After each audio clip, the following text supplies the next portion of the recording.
നമ്മുടെ കോളേജിലെ ഇത്തവണത്തെ ഓണാഘോഷം വളരെ വ്യത്യസ്തതയുള്ളതായിരുന്നു. ശരിക്കും പറയുകയാണെങ്കിൽ ഏറെ സവിശേഷതയുള്ള ഒരു ഓണാഘോഷമായിരുന്നു ഇത്തവണ എന്ന് വേണം പറയാൻ. അതിൻ്റെ കാരണം എന്താണെന്ന് ഈ വീഡിയോയുടെ അവസാനം നിങ്ങൾക്ക് മനസ്സിലാവും. പതിവുപോലെ ഓണാഘോഷത്തോടനുബന്ധിച്ച് ആദ്യം തന്നെ പൂക്കള മത്സരമായിരുന്നു.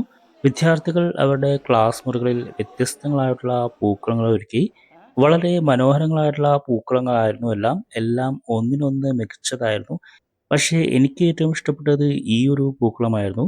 അതുകൊണ്ട് തന്നെ ഈ ഒരു പൂക്കളത്തിൻ്റെ മുമ്പിൽ വെച്ച് ഞാനൊരു ഫോട്ടോക്കങ്ങ് പോസ് ചെയ്തു. മറ്റൊരു ഭാഗത്ത് മാവേലി അണിഞ്ഞൊരുങ്ങുകയായിരുന്നു.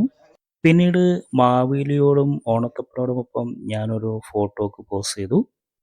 മാവേലി താഴേക്കിറങ്ങി വന്നതോടുകൂടി പുലിക്കളി അരങ്ങേറി.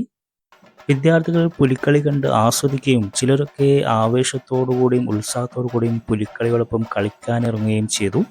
പുലിക്കളിക്ക് മേമ്പൊടിയേകാൻ ശിങ്കാരിമേളം ടീമിൻ്റെ പശ്ചാത്തല സംഗീതം ഉണ്ടായിരുന്നു. ആ താളത്തിനനുസരിച്ച് എല്ലാവരും പുലിക്കളിയിൽ വ്യാപൃതരായി. അതിനുശേഷം തിരുവാതിരക്കളി അരങ്ങേറി. ഗ്രൗണ്ടിൽ വെച്ചായിരുന്നു തിരുവാതിരക്കളി. വിദ്യാർത്ഥികളോടൊപ്പം ചില നോൺ ടീച്ചിങ് സ്റ്റാഫും തിരുവാതിരക്കളിയിൽ പങ്കെടുത്തു. അതിമനോഹരമായി അവർ നൃത്തമാടി. അതിനുശേഷമാണ് യഥാർത്ഥത്തിലുള്ള ശിങ്കാരിമേളം അരങ്ങേറിയത്. ശിങ്കാരിമേളത്തിൻ്റെ താളത്തിനൊത്ത് ആവേശത്തോടും ഉത്സാഹത്തോടും വിദ്യാർത്ഥികൾ ചുവടുവെച്ചു.